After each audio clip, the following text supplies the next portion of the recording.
Ahí se empiezan a tocar el tema del sufragio femenino, se empieza a tocar el tema de la educación al derecho superior de la mujer. También se critica la obligatoriedad del matrimonio.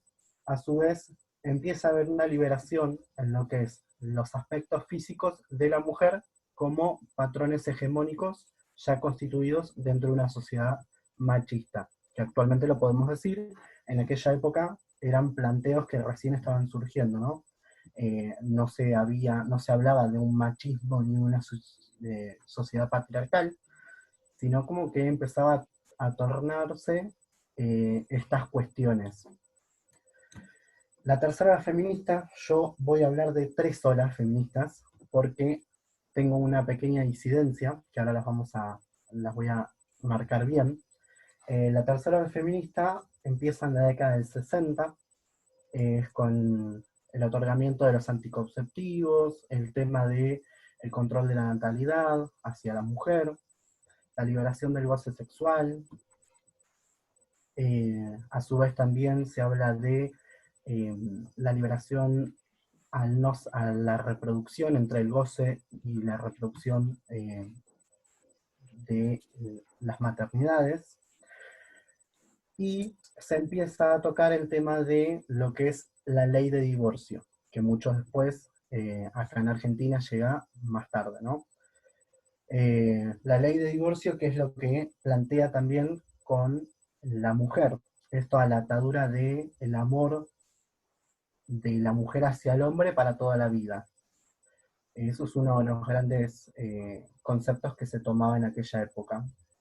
Y empieza en la tercera ola feminista, empieza a haber mujeres en la política. Eso ya al finales de los 60, de los 70, 80, más o menos por ahí, por esa época, ya es un poco más accesible, pero de todas maneras cuesta un montón. La cuarta ola feminista es la actualidad, digamos. Es el fin de los privilegios de género, la heteronorma. Se plantea la violencia de género, la sororidad, se plantea también la interrupción legal del embarazo, se plantea la educación sexual integral. Ahora, yo marco esta diferencia entre la y cuarta ola porque hay cosas de la tercera ola que todavía no están firmes en esta sociedad, no es en Argentina. Tenemos un avance, sí, histórico, y centrarnos en 3 olas feministas, no 4, ¿sí? Porque, como ya lo expliqué, es esto de la liberación del goce sexual y lo atado a la reproducción, las mujeres en la política. Hoy en la actualidad tenemos, si bien tenemos un gran número y porcentaje de mujeres participando en la política, no son muchas, porque tenemos un sistema patriarcal y machista que no cede ese lugar. Entonces, el lenguaje inclusivo nace desde ahí, nace desde el feminismo, desde la tercera ola, ¿sí? ¿Qué significa esto? Significa que el lenguaje inclusivo empieza a notar el sistema patriarcal y machista que tenemos. Es decir, la construcción del lenguaje es una construcción social y es una construcción cultural. ¿Qué pasa? Si esa construcción del lenguaje se da en un sistema machista y patriarcal, la construcción de ese lenguaje va a ser, por lo tanto, machista y patriarcal, y va a dejar a la mujer y a las diversidades un poco de lado. Yo, el lenguaje inclusivo, prefiero denominarlo lenguaje no binario, ¿sí? Que es a donde nosotros actualmente queremos tener una sociedad no binaria. ¿Qué significa esto? Significa una sociedad que no se base en conceptos de géneros ni en lo que es el sexo propiamente de la persona. Entonces, el lenguaje no binario, nace entre los jóvenes como una necesidad de deconstrucción al sistema y al lenguaje mismo, en donde se quiere que vaya progresando y el sistema machista y patriarcal que nosotros conocemos vaya cediendo el lugar.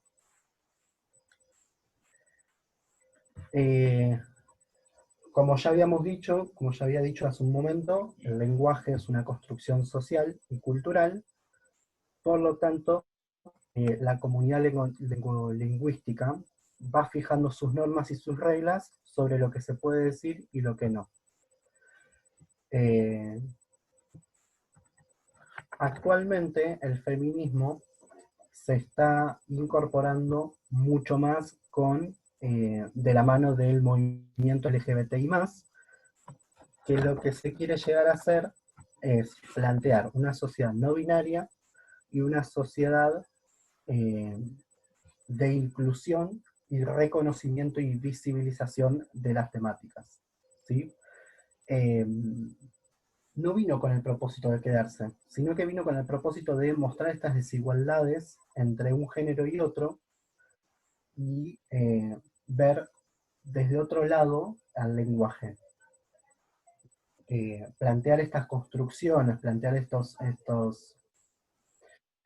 estas formas de hablar, nos va a hacer visibilizar todo aquello que queremos modificar, porque primero para modificarlo hay que visibilizarlo. Entonces, vino a eso. Antes de la E, antes ahora de la famosa E, vino el famoso arroba, ¿sí? No sé si se acuerdan, eh, hace unos pocos años atrás, vino en forma de arroba. Luego, estudiando y viéndose a ver cómo lo tomaba la sociedad y cómo se iban en construcción a las palabras y demás, lo vemos desde una X, pasó una X. Sigue sin generar esto que se está buscando, que es la visibilización. Entonces, por lo tanto, ahora es una E, que es un lenguaje neutral el que se quiere utilizar. Justamente yo lo llamo no binario. Es esto de que al Estado ni a las personas les tiene que importar eh, el tema de nuestro sexo ni esta orientación sexual. Por lo tanto, el lenguaje que se quiere no binario, inclusivo, no vino a censurar el lenguaje tradicional que se tiene, sino que vino a visibilizar. Ahora, si esa visibilización se da a una deconstrucción del lenguaje, una deconstrucción del pensamiento de las personas, bueno, genial, porque es justamente lo que se quiere, ¿no? Eh, la utilización de las palabras neutras es no darle identidad a un género o a otro, sino es esto de generar eh, las no distinciones de los sexos ni ideologías. El lenguaje actual no es neutro. Ese es el tema, uno de los temas que tenemos. El lenguaje actual que nosotros utilizamos no es neutro. Si fuese neutro, no estaríamos hablando ni planteándonos nosotros de por qué se diferencia entre señora y señorita, y en cambio, en lo que es lo masculino, sola la palabra señor. ¿Por qué entonces se hace esta distinción entre lo que son las palabras del masculino y femenino si es un lenguaje neutro y de visibilización? Por lo tanto, nosotros lo que planteamos es que el lenguaje no es neutro, es un lenguaje machista, totalmente patriarcal, de opresión. A ver, la RAE, no tuvimos problemas con la RAE no quiere lenguaje, pero más allá de eso, eh, el lenguaje no binario es un planteo que se viene haciendo hace poco, al igual que una sociedad no binaria, por lo tanto va a generar controversias entre la RAE. Aparte, la RAE es eh, una institución eh, machista que viene con planteos hacia la heteronorma desde hace muchísimos años y no se adecua a los movimientos sociales ni a los cambios culturales. El lenguaje inclusivo o no binario tiene una carga ideológica que es invisible. Ahora, ¿por qué comienza a haber tanto, tanto enojo en esto de que es la utilización, ¿no? Porque algo que no existía empieza a nombrarse, y algo que ya existía, que son las ideologías de género, eh, empieza a tener mayores posibilidades y empieza a tener mayores reclamos en lo que es nombrar, en lo que es sentido de pertenencia. Y quiere nombrarse de otra manera, no quiere utilizarlo con un sistema machista, con un sistema patriarcal, con un sistema hegemónico, con un sistema que oprime. Entonces viene desde ese lado la construcción y viene desde ese lado el de utilizar un sistema de lenguaje que no sea el propiamente heteronormado o el propiamente tradicional. ¿Qué pasaría, qué pasará? Yo planteo esto, ¿no? ¿Qué pasará dentro de unos años con la letra E? Si no se hace un cambio de pensamiento, probablemente se vaya por donde vino, como ocurrió con el arroba, como ocurrió con la X, pero no se va a ir hasta que la sociedad empiece a, eh, a darle sentido y a comprender esto de eh, a comprender de las palabras nuevas, de las nuevas subjetividades, de las nuevas formas de hablar, de la visibilización, del cambio cultural que se quiere. Entonces va a ir más, pero es siempre y cuando la sociedad no quiera eh, tomarlo, ¿no? Y no es tomarlo de una forma, no estamos hablando de tomarlo de una forma imperativa o operativa, de decir, de opresión, de que ahora ejercemos nosotros. No, es una forma de construcción, es una forma de construcción social, son cambios de paradigmas que se dan en las sociedades, eh, de visibilización, de mayores derechos, desde ese pues, es lo que se está. Entonces, eh, yo digo siempre una frase que es que la E y el lenguaje no binario y el lenguaje inclusivo se vaya, pero lo hará cuando nos demos cuenta que la piedra que tiramos ha dejado un enorme hueco donde nos podemos asomar y ver lo que ocurre fuera del lenguaje. ¿Qué quiero decir con esta frase? Todo lo que ya dije anteriormente, que nosotros utilizamos otro tipo de lenguaje, una construcción en donde se quiere llegar a una sociedad no binaria, en donde no importe tu sexo, ni tu eh, de género, ni tu identidad de género, sino en donde sea todo más libre, donde puedas hablar, donde puedas tener una conversación sin esto de tener la chicaneada de y sin tampoco tener que eh, siempre ceder o retroceder a un lugar de opresión donde un sexo predomine más que el otro. Porque no es algo que esté bueno, lo hemos visto a lo largo de toda la historia, tanto argentina como mundial, eh, y esto lo que genera es mayores tensiones entre un sistema.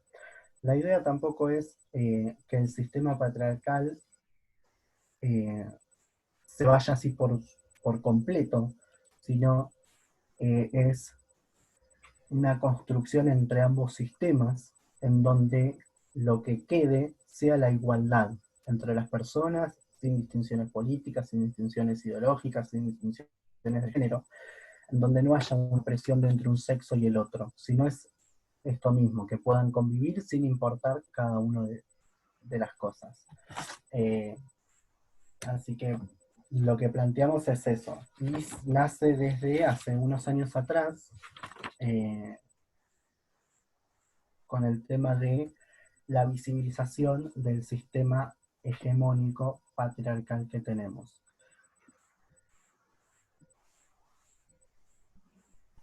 Bien.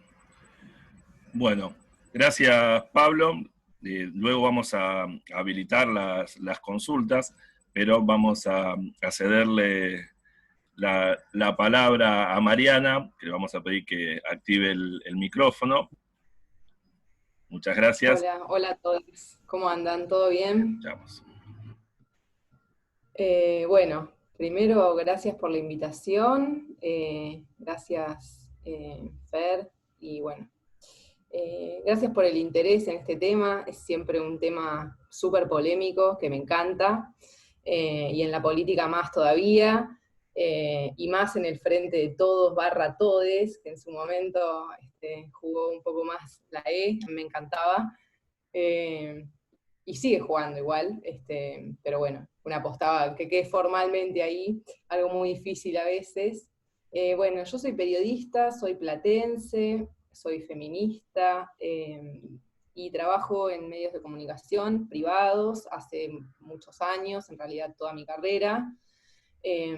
Y les quería hablar un poco de cómo, desde mi lugar, que no es solo mío, sino también de mis colegas, mujeres sobre todo, que tratamos también de hinchar un poco siempre ahí sobre ese tema, y de que cuando hay una marcha de docentes, no poner los docentes, y de que cuando hay una reunión de madres y padres, porque en cantidades estamos hablando de madres y padres, no se ponga reuniones de padres, y bueno, etcétera, esos pequeños detalles que quizás hacen al cambio de una nota, ni hablar de cuestiones más policiales como violencia de género, femicidios, etcétera, y con la idea de promover la igualdad en el lenguaje.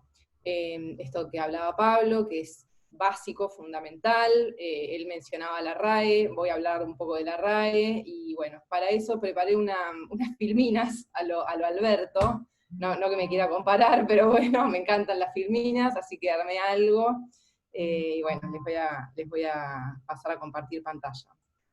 Creo que no está, no lo tengo disponible. ¿Se me puede habilitar o...?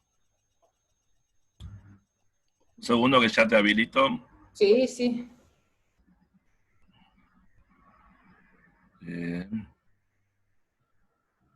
En teoría, te voy a hacer co-anfitriona, así te va a Bien. permitir.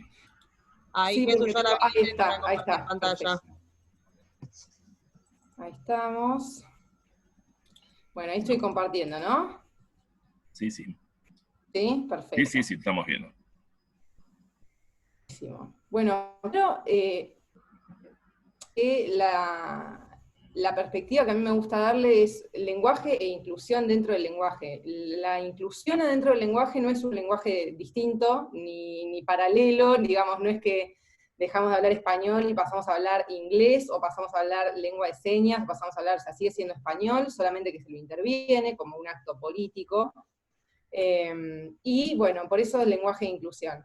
Esto se parte de la idea, o partimos de la idea, quienes militamos el lenguaje inclusivo, de que el lenguaje ha sido históricamente opresor para con las mujeres y para con las identidades no binarias, esto es, las personas que no se identifican como varones o como mujeres, que hoy día están siendo como más representadas por lo que se llama, bueno, los pronombres neutros, ¿no? Y etc. ¿Qué pasa en los medios? Bueno, en los medios somos la cuna, no sé si la cuna, pero sí un teje reproductor muy fuerte ahí de las desigualdades, con un montón de instituciones, ¿no? Pero somos una importante, y me interesa que veamos, es un video de nada, 4 minutos, de cómo nos ven los medios, y nos veían los medios. Yo me pregunto si nos veían, y si ahora somos más políticamente correctos, o si de verdad está abolida esta idea sobre las feminidades y las mujeres. Es un informe de TBR del año 2004 sobre machismo en la TV. Bueno, empieza, no sé si se escucha bien, ¿se escucha bien? Sí, sí, yo lo escucho bien. Machismo es la teoría e ideología que sostiene la superioridad del macho humano sobre la hembra. Eso es el machismo. ¿En qué se diferencia un globo de gas de una mujer? No, Y luego ella tiende a seguir. Y la mujer debe atender. Yo rechazo a los vivos, a la machita, así que pedir a la mujer. ¿Quién va a ser el próximo presidente? Ah, ¿viste? ¿Viste? ¿Qué sorpresa? Opinan. Es un rechazo a los vivos, a la machita, así que pedir a la mujer. El hombre machista considero que es un hombre autoritario, que quiere imponer su parecer. Me genera algunas inquietudes, pienso, ¿no? O sea, Bueno, que es la que le haga pensar. está... Falta mucho pensamiento. Bueno, igual no pienso tanto, no se crea. Quería saber si usted está... Los machistas no me gustan porque es una actitud retrasada en una sociedad que ya tiene todo eso superado. ¿Cómo hay que tratarlo? Allá abajo, derechita, allá abajo. ¿Cómo derechita de abajo?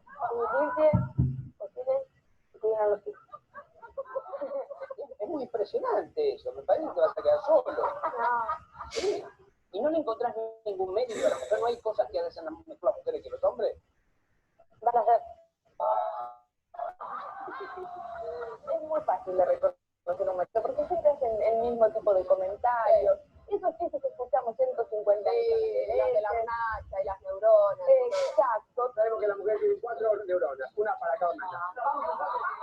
Es una mujer cuando sale de la cocina. ¿Sabes qué es una mujer cuando sale de la cocina? Sí. Experimenta un nuevo mundo. Son machistas, ¿te digo? Son machistas. No, realmente no. Una mujer que cuenta chistes. Una mujer no tiene humor, partamos de la base. ¿Cuándo no? Que pierde el 90% de su inteligencia. ¿Cuándo? A ver. ¿Cuándo? A ver. ¡Ay, yo diré!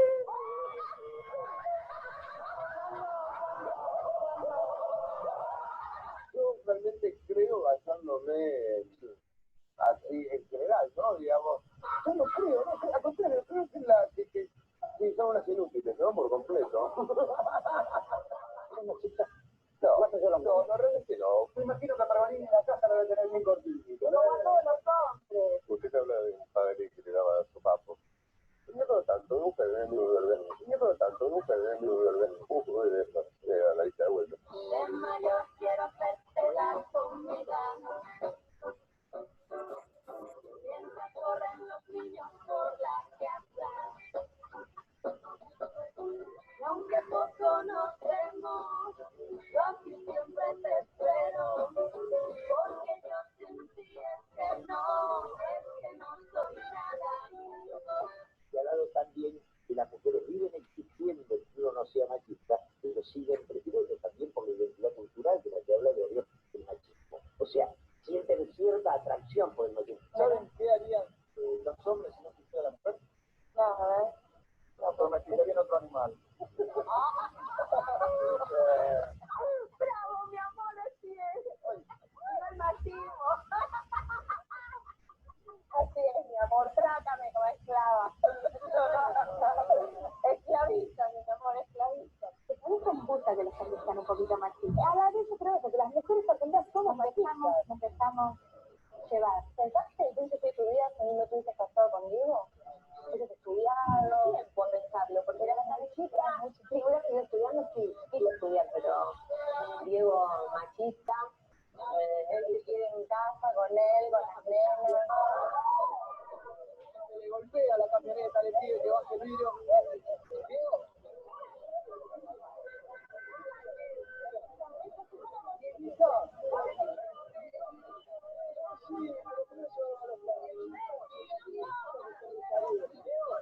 Yo creo que no es que no tiene sentido el tema de hacer una diferencia entre hombres machistas o hombres que no son machistas. O sea, si no sos machista, no sos hombre. Es así de simple. Bueno, vamos a frenarlo acá. Este es un video hecho, filmado, ¿no? O sea, producido y emitido en el 2004, que recoge escenas de años atrás.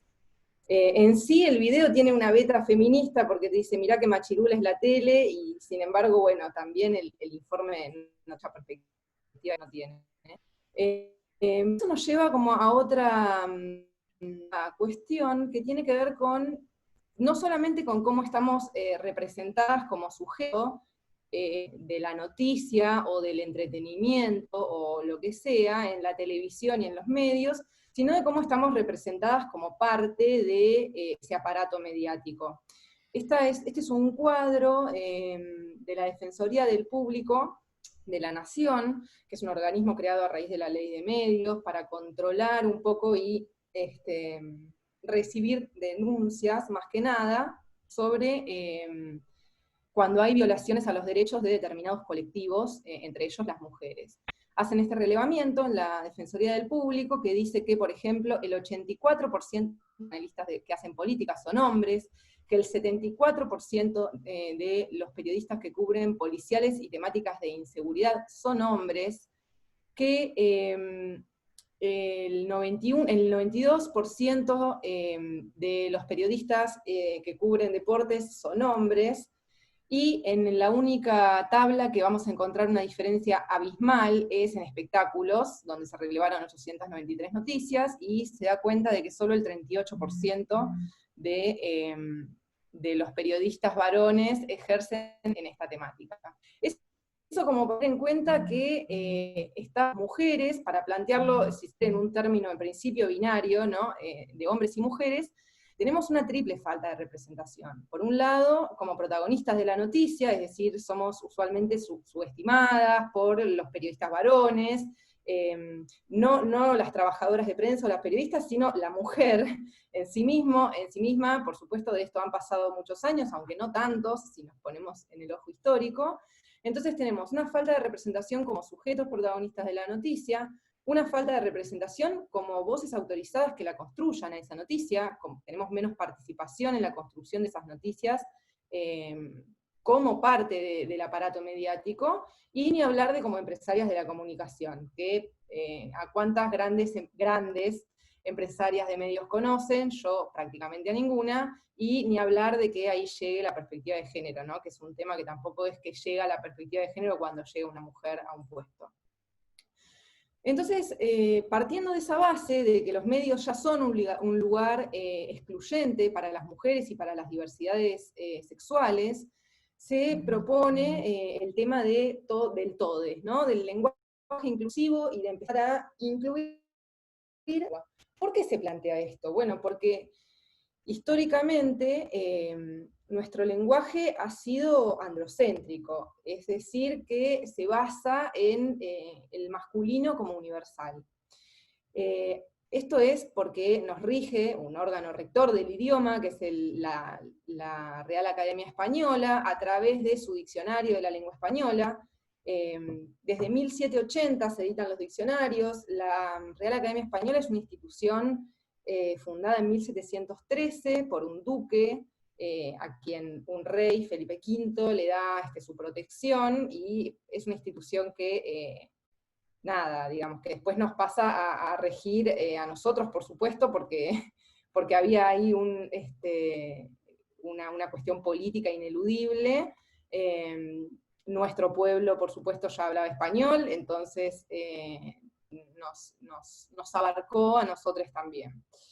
Desde 1780 han sacado 23 ediciones del diccionario, donde, bueno, sistemáticamente, y sobre todo en los últimos años, se niegan a aceptar, de alguna manera, el lenguaje inclusivo, y no solo a través de la E, sino también a través de el nenes y nenas, los y las, todos y todas, bueno, tienen sus argumentos ahí.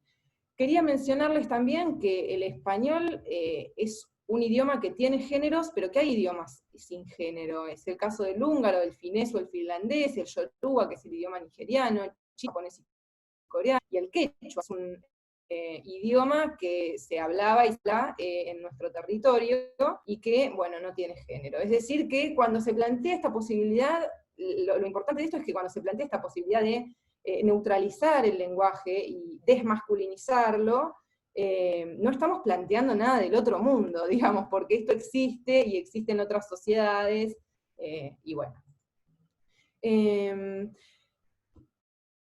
¿Por qué la humanidad es la historia del hombre? Y esto fundamentado también por la Real Academia Española. En primer lugar, por el androcentrismo. El androcentrismo es la perspectiva social que hace que miremos la historia y en general el mundo desde los ojos de los hombres. En general también, no de cualquier hombre, sino de los hombres propietarios, blancos, heterosexuales. Eso nos lleva a la construcción del ciudadano, que se ha hecho social, política y filosóficamente a través de la historia, primero cuando se le permitía votar solo a determinados hombres, luego cuando se le permitió votar a la universalidad, es decir, a todos los hombres, y luego, muy recientemente, cuando se nos permite votar a nosotras, que para mí eso es un voto universal, ¿no? Y después la RAE argumenta el principio de adecuación, ¿no? Que ellos dicen, nosotros no vamos a ser de pioneros y poner la E cuando lo habla solamente un gueto, o vamos a aceptar la A y la O cuando todavía se escribe con la O, ¿no? No lo vamos a tolerar porque en realidad no está en uso lo suficientemente como para que nosotros nos adecuemos a ello. Y otro argumento que usan es el de la economía del lenguaje, es decir que para reducir la mayor cantidad de palabras y de caracteres, si se quiere, vamos a usar el masculino como aglutinador. Nunca dan la explicación del por qué, por supuesto, porque para eso deberían hablar del androcentrismo y de por qué el lenguaje se construyó con un femenino particular y un masculino universal. Acá hay un chiste que es muy bueno y me quedó re chiquito, que dice, señora maestra, ¿cómo se forma el femenino? Entonces le dice, partiendo del masculino, la O final se sustituye por la A. ¿Y el masculino cómo se forma? Y la maestra le dice, el masculino no se forma, existe. Esto es fundamental para entender por qué tenemos el idioma que tenemos, y por qué es importante tener en cuenta cosas como, por ejemplo, que en Argentina, nuestro voto femenino, para mí universal, recién ocurrió en 1947, y que recién tuvimos a nuestra primera presidenta, Isabelita de Perón, en 1974, y que hasta la actualidad todavía se debate por qué llamarle presidenta a una mujer que ejerce la presidencia, ¿no? Y bueno, hay quienes argumentan que presidenta es como cantante, no se puede decir cantanta. Entonces la pregunta que surge es, sirvienta sí, presidenta no. Con la esclavitud abolida y con la palabra sirviente totalmente subyugada y desvalorizada o utilizada de manera peyorativa, sirvienta sigue formando parte del lenguaje porque es una profesión feminizada. Y eso tiene que ver con la división sexual del trabajo y cómo algunos oficios están mucho más feminizados que otros. Y por eso nos cuesta tanto hablar de presidenta y no y insisten en que es, en todo caso, la presidente. Acá tenemos algunas definiciones de la RAE cortitas y ejemplos, como por ejemplo, acá estamos hablando de fácil, en este primer ejemplo, en la quinta excepción, adjetivo dicho especialmente de una que se presta a problemas a mantener relaciones, algo que jamás escucharíamos ni leeríamos en una definición, digo, ¿por qué no se usa el mismo adjetivo en los hombres? Bueno, esto tiene su explicación. Sexo débil, conjunto de mujeres, y sexo fuerte, conjunto de hombres. Después, bueno, todas las acepciones que tiene la mujer de gobierno, ni de lejos ni cerca está de ser una mujer que ejerza la política, sino que es una mujer de su casa, o una criada. Y después tenemos individuo, que me encantó porque es como, bueno, el individuo y la individua es, bueno, una mujer despreciable. Esto tiene consecuencias jurídicas, o sea, por supuesto sociales, por cómo ejercemos el lenguaje y por cómo lo regla la institución que regula ese lenguaje, pero también tiene consecuencias jurídicas.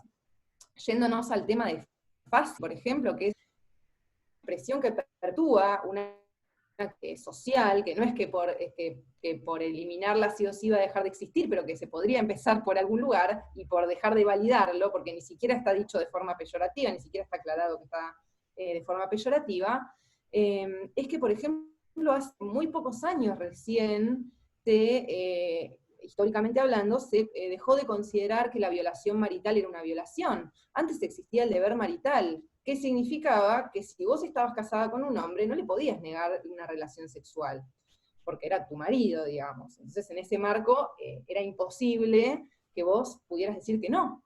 Entonces, recién la violación intramarital, digamos, recién se habilita hace muy contados años, menos de 100 seguro, muchísimo, menos de 100. Entonces, esto nos deriva también a que en nuestro lenguaje habitual y más allá de las definiciones de la RAE concretamente, tenemos palabras con significados, de nuevo, sociales. Por ejemplo, perro, perra, mejor amigo del hombre, puta, callejero, que era un hombre callejero, hombre de la calle, urbano, a lo sumo podríamos añadirle ahora vagabundo, y callejera es puta.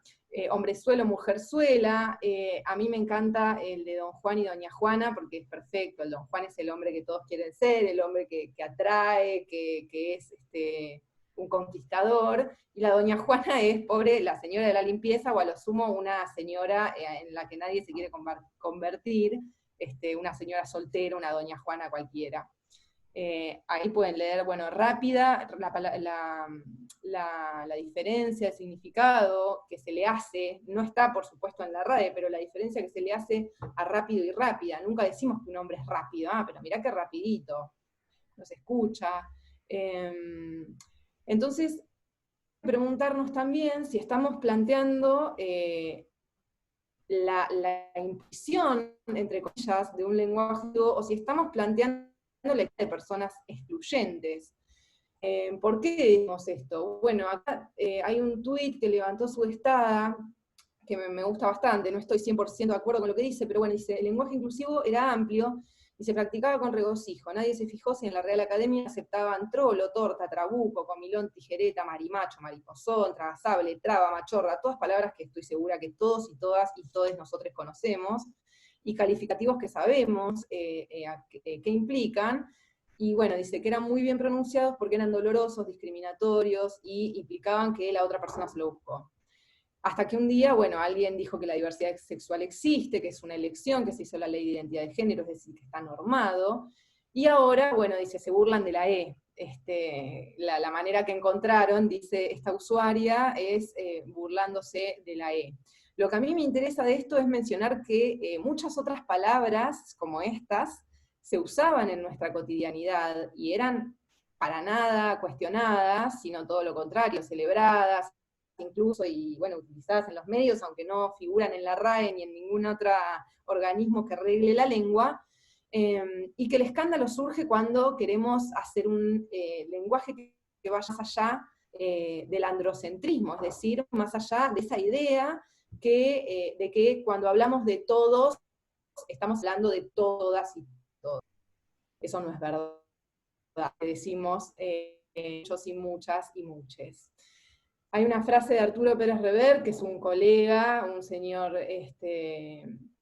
muy prolífico y un capo en lo suyo, que es perteneciente a la RAE también, que él dice una frase que a mí me encanta, dice, necesito una lengua limpia y eficaz para ganarme dignamente con ella la vida, por eso me enfurece tanto que me la quieran enturbiar. Bueno, a mí me encanta porque es como que él se apropia fuerte de la lengua, y dice, no me dejan hacer mi trabajo en la RAE porque me están pidiendo que ellas y ellos, y etcétera. Y acá, con el TODES, me interesa plantear la pregunta de la economía del lenguaje, ¿no? La RAE utiliza este argumento de la economía del lenguaje para rechazar el todos y todas, y sin embargo, bueno, niega el TODES porque dice que directamente no existe, que es una barra basada, que es una palabra directamente inexistente, pero no dice nada con que realmente sería una solución al plantear el lenguaje que ellos sostienen, que dice que es mejor usar el masculino porque los incluye a todos. Estamos hablando de una institución que tiene cientos de años, que tiene 8 mujeres de 46 integrantes y que jamás en su historia tuvo una presidenta mujer.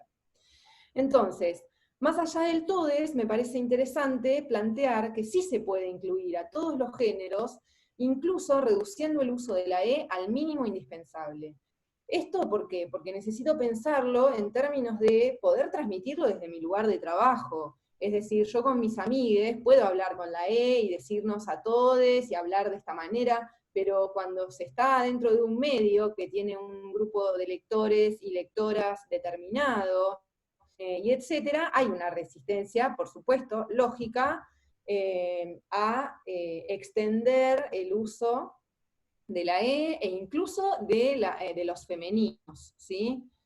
Eso es muy interesante.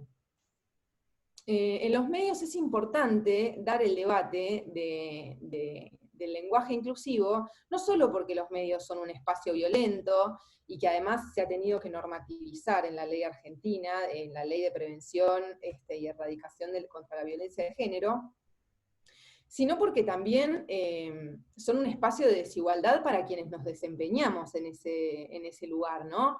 Es sabido que las mujeres tenemos dificultades para acceder a los puestos políticos, esto que hablaba hace un rato, digamos que más allá de que un cupo, si la mujer siempre termina quedando en la casa, cuidando a los hijos de la hija, y el marido siempre se va a las actividades políticas, ahí hay una desigualdad fundamental, que va más allá de que exista un cupo o que no exista un cupo para que esa mujer eventualmente sea diputada.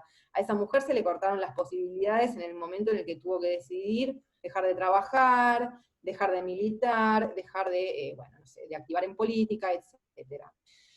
Lo mismo nos pasa a nosotras, ¿sí? Entonces, partiendo de esa base, de que somos menos, de que tenemos menos lugares de poder, y de que estamos queriendo cambiar el lenguaje y la idea de cómo se nos representa en los medios,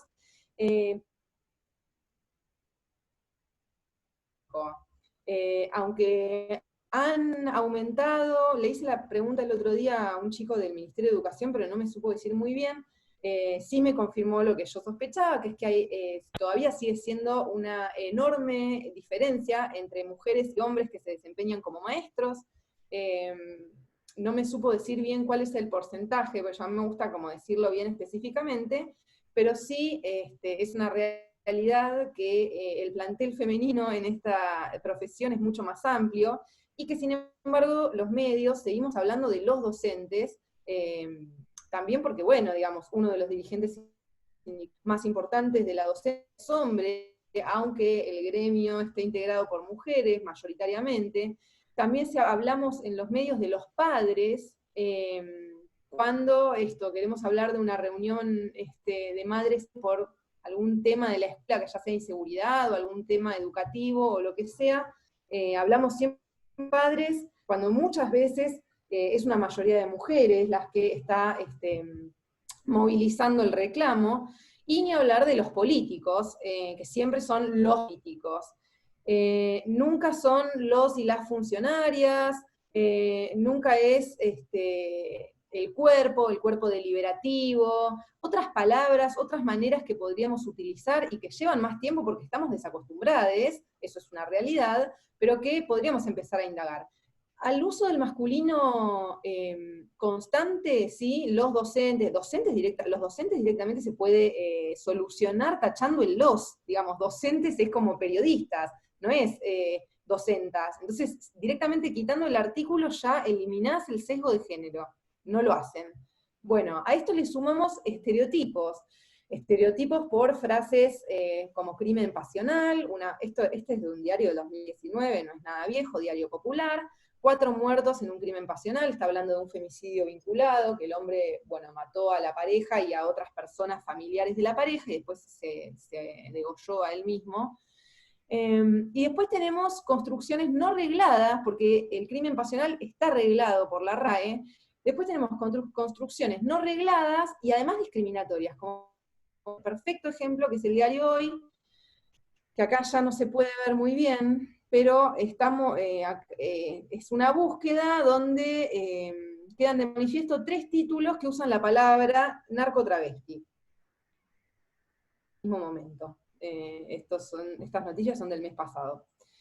Entonces, bueno, ¿qué se puede hacer en ese marco? Bueno, para defender mi postura, digamos, de que se tiene que avanzar hacia un lenguaje en los medios que nos incluya a nosotras, a nosotros y a nosotres. Tenemos normativas internacionales, la Convención de Belém do Pará, la CEDAW, la Declaración de Beijing, que son todas declaraciones a las que nuestro país adhiere, y a nivel nacional tenemos nuestra ley 23.485 de la protección integral a las mujeres, que en su artículo 6, que habla de modalidades de la violencia, tenemos el inciso F, que por supuesto es el que nos atañe.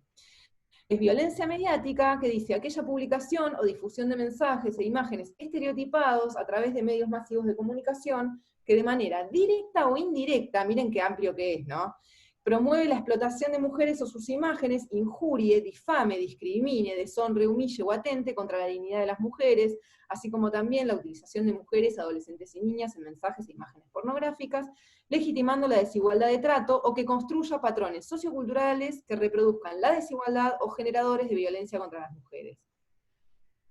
Esto es tan amplio que es casi inabarcable, pero bueno, de acá nos podemos agarrar también un poco como para fundamentar nuestra postura. El lenguaje nos define a nosotras y también, digamos, hace que definamos a los y las demás.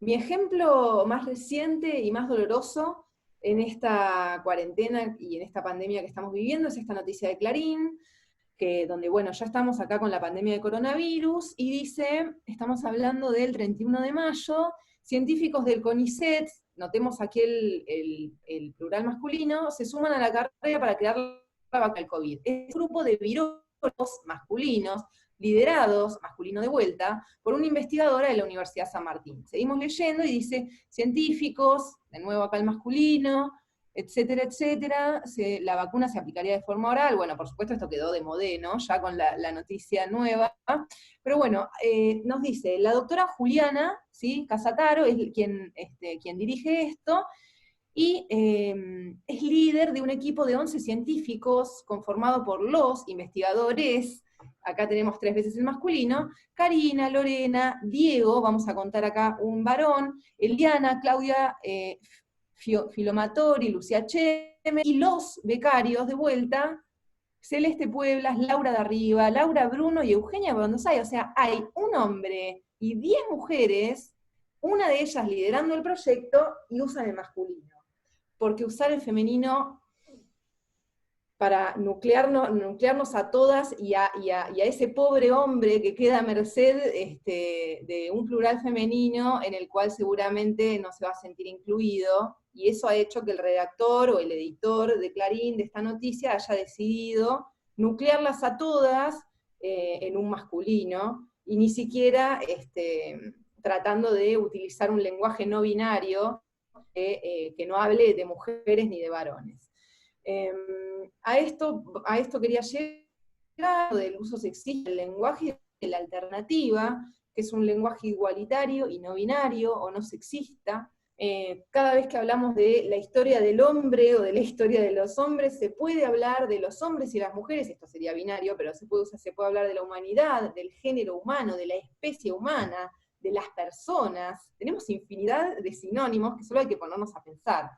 Los derechos del hombre, los derechos humanos, el niño, estando a tan pocos días del Día de la Niñez, los derechos de la infancia o de la niñez, de los y las jóvenes, de la adolescencia, de la juventud, y también en la política tenemos ejemplo de las candidatos, candidatas, personas que presentan su candidatura, quienes optaron por candidatearse, etc. Realmente es muy amplia la gama de posibilidades que tenemos, y nos invito a todos, todas y todes a repensar, hasta ya sea nuestro más pequeño circular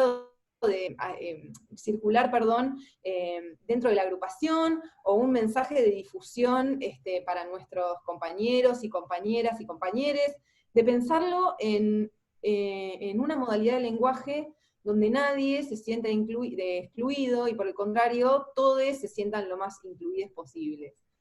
Quería cerrar la presentación con esta idea de que la comunicación es una herramienta de cambio social, y no puede ser, como se plantea a sí misma la RAE, un mero depósito de aceptación o de adecuación, cuando pasen un par de años y dejen de matar mujeres, vamos a dejar de hablar de crimen pasional. No, hay que empezar a hablar de femicidio lo antes posible. Cuando ya todos seamos iguales los unos a los otros, vamos a hablar en inclusivo. No, tratemos de incluir, si no querés con la E, hay otras maneras, pero tratemos de incluir, de no tener un sesgo profesional misógino y sexista, tratemos de incluir desde ahora, para que una niña que está mirando la televisión sepa que en el futuro puede formar parte de un equipo de científicas, y que si tiene un compañero no se va a sentir mal porque lo excluyan del plural femenino.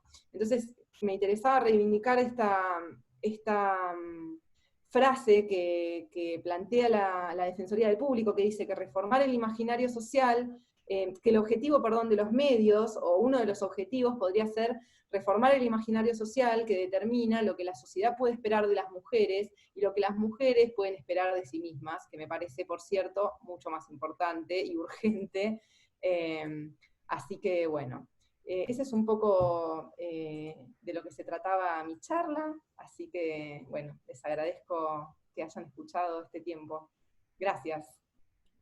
Bueno, no, obviamente los agradecidos somos nosotros. Creo que escuchando las alocuciones uno se da cuenta de la importancia de este tipo de charlas y por qué debemos seguir manteniendo este tipo de debates. Les voy a pedir a todos, y a todes y a todas, que para hacer las preguntas, por favor, se anoten en el chat. Ya tengo a Fernanda, que me ha levantado la mano, para cederle la palabra. Fernanda, por favor. ¿Cómo les va, compañeros? No, yo la verdad, meramente en cuestión de agradecimiento. Mari, vos sabés que yo te admiro muchísimo, me parece que tu aporte en nuestro espacio es súper, porque es una manera también de capacitarnos, que nada, que es un proceso político, y me parece que tal cual como dijiste, la política y el lenguaje dentro de la política, hacer que la sociedad, que las dos secciones fueron completas. A mí la verdad es que no como preguntas para hacerles, pero sí hacerle tanto a Mari su aporte, y esto de enseñarnos un poco la importancia que tiene el lenguaje, que para nosotros como actores políticos es importante saberlo y ponerlo también en actividad. Bueno, si hay alguna pregunta, así súper rápido, porque tenemos que cerrar el Zoom, tenemos otra reunión ya. Así que si alguien tiene alguna preguntita, sí. Andrés tiene una consulta que me ha pedido, Andrés Roa. Por favor, encendemos. Hacemos, si te parece, 2 preguntitas brevemente y cerramos, que me están pidiendo el usuario. Gracias, Mari, gracias, Pabli, muchas gracias. No, en realidad era un comentario. Gracias, Mariana, gracias, Pablo. Con respecto a la RAE, y el tema de la opresión y discriminación, mi trabajo por ahí se centra más en discapacidad. Y la misma resistencia a tocar políticas de género se toca en términos de la discapacidad, que son muy discutidos cuando se deconstruyen como minusválido, que vale menos. En España se utiliza subnormal, y están en el diccionario. Y no hay forma que los quiten. Entonces, por ahí uno transversal, en sociología es difícil traspolar, pero yo adhiero mucho a la teoría de la interseccionalidad, ¿no? Que la opresión tiene multidimensiones. Y por ahí aprender un poco de la opresión que sufren la discapacidad, las mujeres, la diversidad de género. Escuchar la charla me cerraban un montón de cosas que por ahí yo trabajo, de las palabras que duelen cuando uno las escucha, que todavía se utilizan en el imaginario, y bueno, me parece que las palabras generan sentido y son herramientas de transformación, solo eso. Bueno, Andrés, es muy interesante lo de minusválidos. Es cambiar sobre usa además en un montón de países de habla hispana de forma institucional, y me parece que un cambio político interesante sería empezar a hablar de discapacidad ya desde los gobiernos y desde los espacios públicos, ¿no? Y la RAE podría hacer su pequeña contribución a eso. Podría. Bueno, les agradezco a todos, las disculpas por estar tan cortos de tiempo. Lamentablemente en estos días que uno piensa que debería tener más espacio, es precisamente cuanto menos espacio estamos teniendo. Pero nuevamente, gracias Mariana, gracias Pablo, y por supuesto gracias a todos los participantes. Pronto va a estar el material también a disposición para poder refrescar conceptos, y esto obviamente no se acaba acá. Desde ya, muchísimas gracias a todas, todos y todes. Adiós. Gracias. Hasta luego. Muchísimas gracias a todos. Interesantísimo, muchísimas gracias.